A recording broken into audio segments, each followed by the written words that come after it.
following is a production of West Virginia Public Broadcasting. Major funding for Doctors on Call is provided by a grant from the Milan Charitable Foundation. Other funding is provided by the Health Plan, a health maintenance organization serving West Virginia and Ohio since 1979. By the Center for Organ Recovery and Education, supporting Volunteers for Life through organ, tissue, and corneal donation. By Health South Rehabilitation Hospital, serving your rehabilitation needs in Morgantown and Fairmont. And by the faculty and staff of the Robert C. Byrd Health Sciences Center of West Virginia University.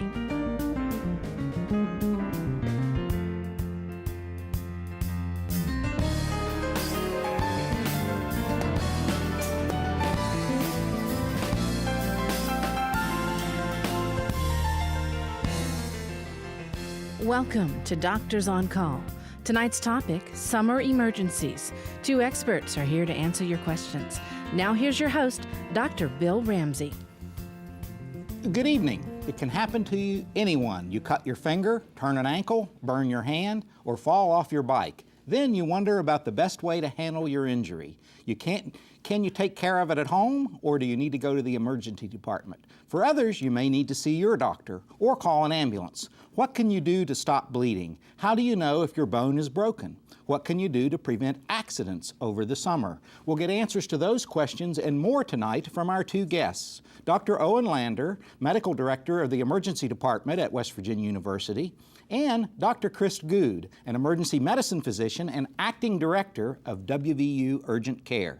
If you'd like to ask our guests a question, give us a call. Our phone lines are open now.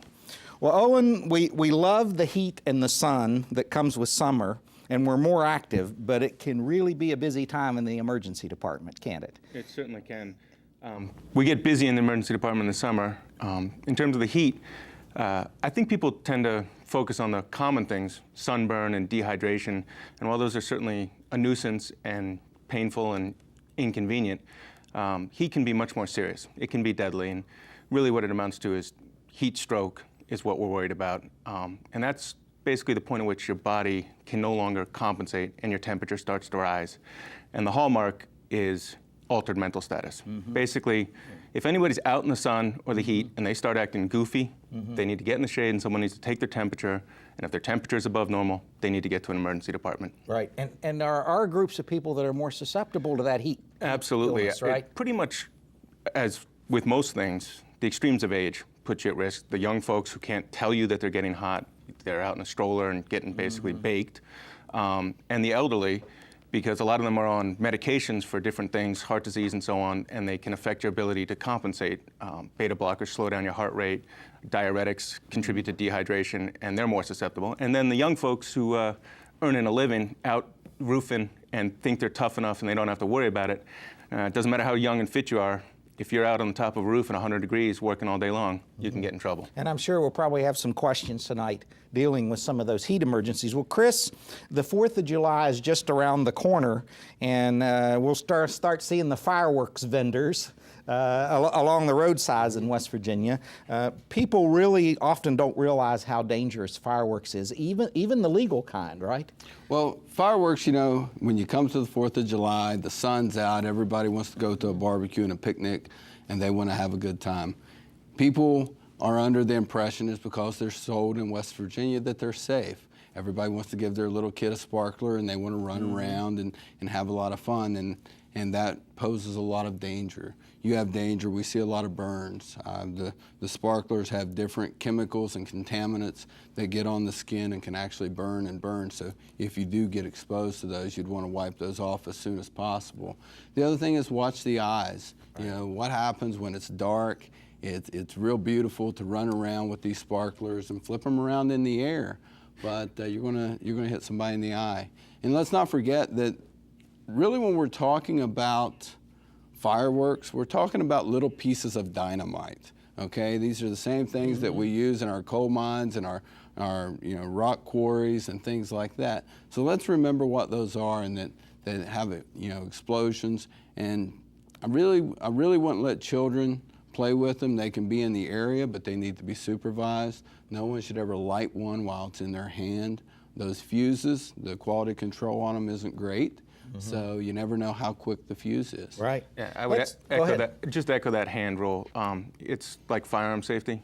If you never point a gun at something that you don't want to shoot, you won't shoot anything by accident. If you never light a pyrotechnic piece of entertainment while it's in your hand, it can never go off in someone's hand. But people still come in minus digits. Right, minus their fingers. Okay, let's go right to the callers. Let's go down to Cabell County and talk with Thelma. Hi, Thelma. Hello, how are you? I'm good. How are you tonight? I'm itchy. My question is Okay. about summertime flea bites. Okay. Should we be concerned that we'll catch some kind of crazy disease as a result of flea bites, and what could possibly happen if we just have an abundance of them, other than just itching half to death? I use Benadryl to address the itchiness, but that knocks Right. me out. So Right. I just wanted to know: do I need to be worried I'm going to get some kind of crazy disease? Either one of you want to I'll take start a stab with at the that. fleas? Yeah, certainly we have big fancy names for illnesses that come from fleas and ticks and arthropods and things like that. But basically, around here, there's not that much of a concern. Unlike, we're fortunate. Some northeast parts of the country, Lyme disease with ticks and some other things, babesiosis and these lots of different things, much more common. We're pretty good here in this region in terms of not having a lot of severe illnesses that are transmitted.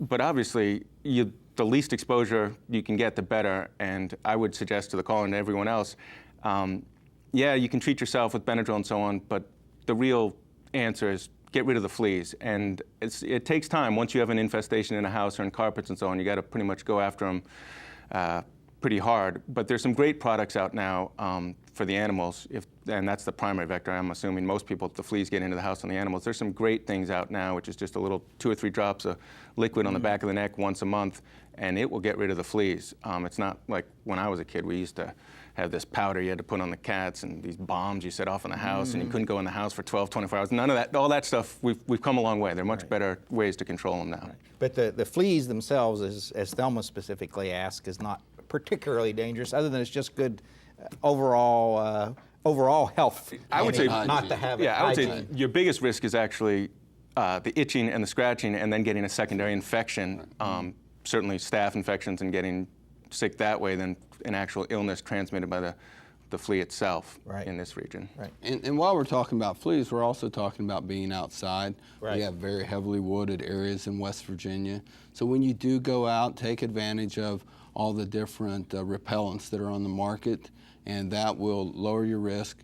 And you try at any point in time, if you're going to be out in thick areas, to try to wear some long clothing, something to cover your skin, something, and pay special attention to small ticks or to people worry about mosquitoes this time of year, West Nile virus. Be mindful to clean up your property, not have any standing water also, because if you take away, as Owen was saying, if you take away where the ticks and the mosquitoes grow and can cause you harm, then they're less likely to cause you harm. Let's just take a minute and talk about the tick thing, Owen, because there are ticks endemic in West Virginia, of course, and we do occasionally get a case of Rocky Mountain spotted fever, and Lyme disease is obviously associated, but prevention-wise is really the key there if you're outside. I can remember growing up before there was ever a Lyme disease, and we came in from outside in the woods, being a native West Virginian in the woods, and my mom would comb through our hair and look at the back of the neck and the places, checking for ticks, and if you can get them before they are attached any significant, that decreases. Absolutely, and like most things, we go along and then we get all the evidence-based medicine and research, and we say, well, Grandma had something there. You're right. This is exactly the case here, which is when the kids and yourself, you come in from being outside all day, it's a head-to-toe, no clothing, careful inspection, because if you get the ticks off before they're in, there's no problem. And then there's a couple things about removal. If you do find one, it's gentle, steady pressure with a pair of tweezers, no twisting, don't leave the head embedded. And the biggest thing to look for... Don't use the match routine, no, right? not the that match routine. causes them to regurgitate right in there, doesn't exactly. And the biggest thing is look for things afterwards. If you know you've been exposed, keep an eye out for any rash developing around the bite site, fevers, joint pain, things like that. If you develop any symptoms, you absolutely need to get evaluated. Right. And even if you don't find the tick, if you develop those kind of generalized symptoms in the summer and you know you've been out in the woods and potentially exposed, you should get it checked out. Don't just say, I'm feeling a little under the weather, it's a summer cold, especially if you have a rash or joint pain or something unusual. And as all emergency medicine physicians and others know, just because we're in West Virginia and we're not in the Rocky Mountains, don't mean we still can't Absolutely have a case not. of Rocky Mountain spotted fever, right? So Right, exactly. look for the rash. Let's switch gears for a minute for summers and get out of the insect thing. Chris, let's talk a little bit about injuries. And you really can't do a health program, I don't think, in West Virginia without talking about ATVs. Certainly we love our ATVs, but accidents are a problem with ATVs in West Virginia, aren't they? ATVs are very simple. There is a proper way to operate an ATV by a properly trained individual, and then there's an improper way. I jokingly say that the rack on an ATV is not for your cooler. And people, unfortunately, don't understand that. We have a lot of individuals out there that use them for work. They use them on their farms. They wear their helmets. They race them. They wear their helmets and their protective equipment. These folks, they walk away. It's the folks that don't take care of themselves. They're not following the rules. You should never ride an ATV on a paved road. The wheels, the way that the air is in the tires, they're not set up for that. And really, finally, with ATVs is it's a machine, and you wouldn't let your 12-year-old drive your car out in the field or down the road. So why do you let your 12-year-old or 14-year-old drive your ATV? And it's really disheartening, and it takes a lot out of us as providers. But I would say that you wear your helmet, you take good care of your vehicle, and you ride it where it's supposed to be. A lot of people ride the Hatfield-McCoy trails in the southern part of the state, and they have a great time. They're very safe with it.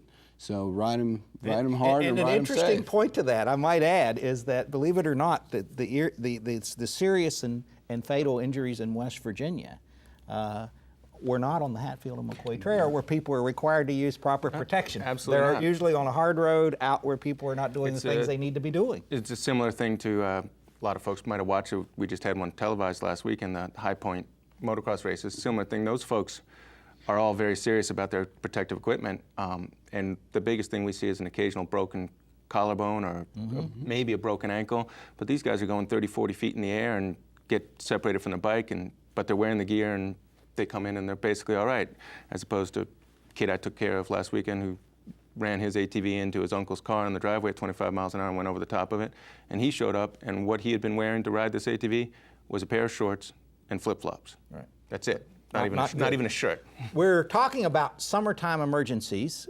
Give us a call. The phone's on the screen. We'd be happy to take your questions.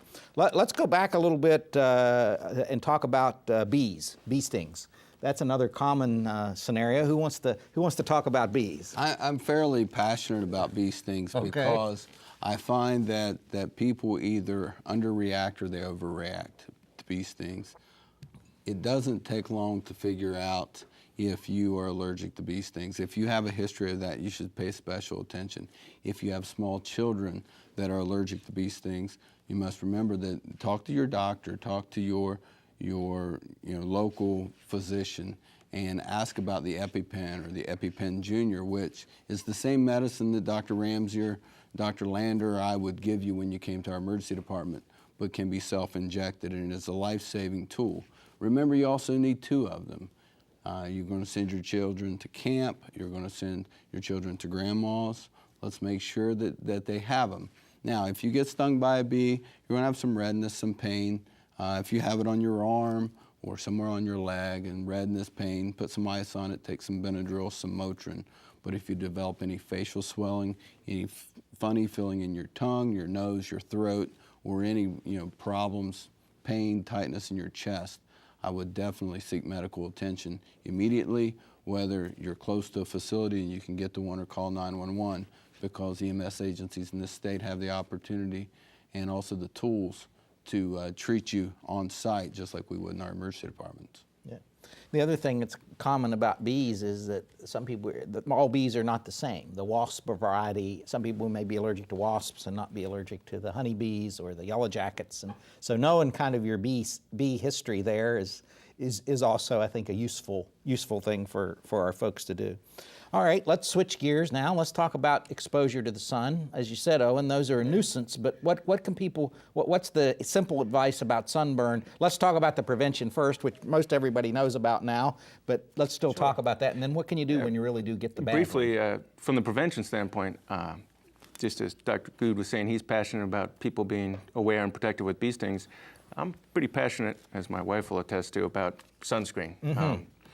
My attitude is, in the summer months, everyone in the house, but particularly the kids, it should just be part of the morning routine. They brush their teeth, they're getting dressed, put sunscreen on. At least one good coat in the morning before you go out, and then reapply if you're out doing active stuff or swimming.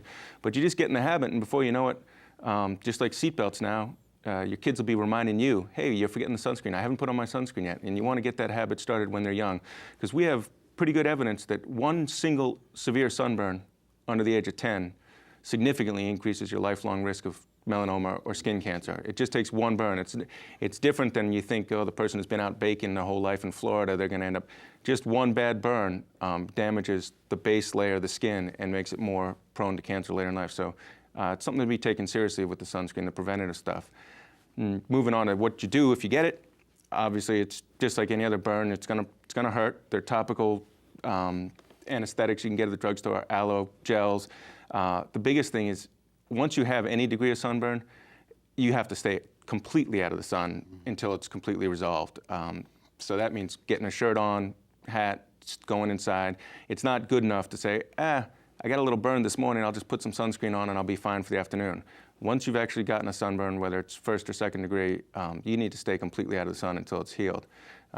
It's rare to get much more in the first degree, but if you get blisters, they're no fun. We don't advise popping them. Just try and protect them, keep them covered, keep them clean. Most of them eventually will pop on their own, but keep them clean and covered and stay out of the sun for the second. Very good. Let's take a call. We got Betsy on the line from Taylor County. Hi, Betsy. Hello. Yes, you got a question for us. Yes, I do. I was weeding some roses in my front yard, and this was 2 days ago. And within the past 2 days, my finger on my left hand has gotten very, very red and swollen and heated, and it's starting to swell in my hand itself. So I'm believing now it's a spider bite instead of the thorns from the roses. What can I do? How can we take care of that? Well, let's. I'll let Chris. You want? We're emergency physicians, Betsy, and we know that that's a great scenario. So I'll let Chris start on that. But first, a classic, isn't it? First, Betsy, I would say that if you have access tonight or either tonight or first thing tomorrow, contact a healthcare provider and have it looked at. Would be the first thing. But you're right. You hit it on the head. It could be two things. Is it a bite, or is it some injury, some infection from the thorn? Things to watch for: redness, of course. Is there an abscess? Is there a soft area that's like on the back of your hand here? Those are things to look for.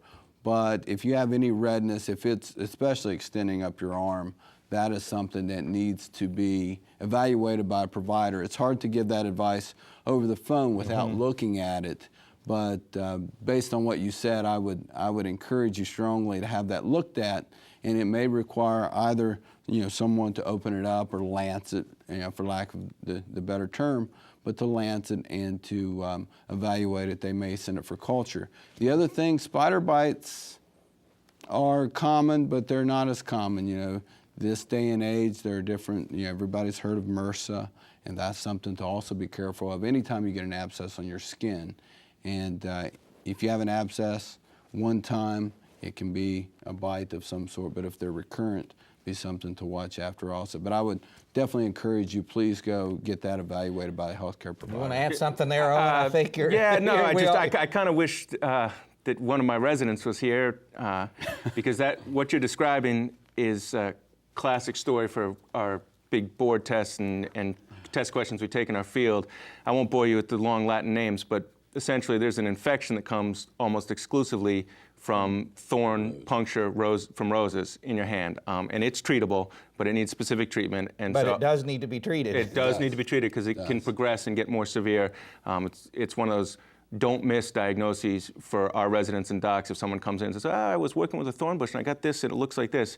It's a biz buzz thing, they're supposed to automatically say, I know what that is, and this is how we're going to treat it. So I would definitely echo Dr. Good and say you need to get that checked out and make sure you give them that relevant history of working with the thorn bush. So Betsy, we're telling you, the spider thing might be, but with the rose bush thing, you need to go either this evening or tomorrow at the latest we tell and people, get that checked, because the other thing is any infection on the hand like that can get really serious really fast. So it is very dangerous when you're talking about the hand. It's a closed space. There are a lot of important things go through a very small space of the hand, and sometimes it requires the help of a specialist. So right. You may start out as your primary care doctor, but you may end up having to see a specialist if it doesn't resolve. And don't forget to tell them you were working in the roses. So we got another call. Let's go to Roane County and talk to Larry. Hi, Larry. Hey, how are you? I'm fine. Thanks for waiting. You got a question for us? Yeah, I've got an artificial aortic valve, and I'm on Coumadin. And I know I'm not supposed to be out in the sun a whole lot or whatever, and I'm wondering just exactly what temperature, how high can the temperature be that I need to come in the house? Because I enjoy the outdoors. I'm not aware of a particular temperature limit with that condition. Obviously, I'm sure you've been educated by your primary care physician regarding the importance of making sure your Coumadin's monitored appropriately and affecting that level with diet and so on. I think the primary concern is what I opened the show talking about, which is the tremendous amount of stress that heat puts on any individual's body. And if you have an underlying medical condition, such as the one you described, that might limit your capacity to compensate for that heat, you need to be more careful. So my encouragement for you would be not an absolute temperature outside, but more being very careful about monitoring your own subjective state and wearing a hat and staying cool and being well hydrated and keeping an eye on yourself. If you begin to feel the stress of heat, it doesn't really matter. If it could be 75 degrees and humid and you try and overexert yourself, you're going to get into trouble maybe faster than on a 90-degree dry day where you're sitting under a covered deck reading a paperback book. So it's not so much an absolute temperature outside, it's more what you're doing and how you're protecting yourself from the stress of that heat. And Larry, I would also caution you, as I'm sure your doctor has, you're actually thinning your blood so that you don't have problems with your aortic valve. Be very careful if you're out working. Wear gloves when you're working, because a small laceration to you could bleed a lot differently than someone else. So I think you've got the right idea, Larry. As Dr. Lander said, just trust your body. You know your body better than we do. Trust yourself and remind yourself that you can't afford the fall, and you don't want that. So. Okay, very good. Let's go down to Raleigh County, and we have Elena on the phone. Hello. Hello. Yes, you have a question for us. Yes, I do. At summertime, kids tend to run around barefooted in short pants where they scrape themselves and cut themselves a lot. I wondered what should be done if a child was playing in an area with other children and some children had got hurt and these other children had also come in contact with the bloody area that these children had previously been in. What could a parent do for their child now as far as HIV and AIDS go if they were concerned about this? That's a very good question. First, you have to consider children, and fortunately in West Virginia, overall our HIV rate is fairly low, but also our HIV rate in children. So you have to consider again, is there a source out there? Secondly, there's a difference between direct contact. Let's say your child and another child bump into each other and both have breaks in their skin and exchange blood, versus one child gets scraped on the monkey bars and your child plays on them a day later. A lot of these viruses don't do well outside of the body. They don't, they're not going to survive very well in this heat. But just like anything else, if your child sustains an injury, clean it with a mild soap. Maybe consider putting just a standard triple antibiotic ointment on it, and watch it. If you have any concerns, take it up with your healthcare provider. But again, I think, we always think of the worst being, both of us parents of two small children, and you work to protect your children the best you can, but things are going to happen. And I would just say, local wound care and know who your kids are playing with and where they're playing would be the other But certainly, as a general rule, out in the sand and outside and rolling around is not typically a location we think about HIV being risky. I mean, if you look at it in the 5 seconds, absolute terms, it's extremely low risk exposure. I mean, you just Right. clean them up with soap and water. And We've been talking about summer emergencies with Dr. Owen Lander and Dr. Chris Good. Thank you both very much for being with us. If you'd like more information, see your family doctor or visit our website at wvuhealth.com. For Doctors on Call, I'm Dr. Bill Ramsey. Good night and good health. Join us again next week for another edition of Doctors on Call.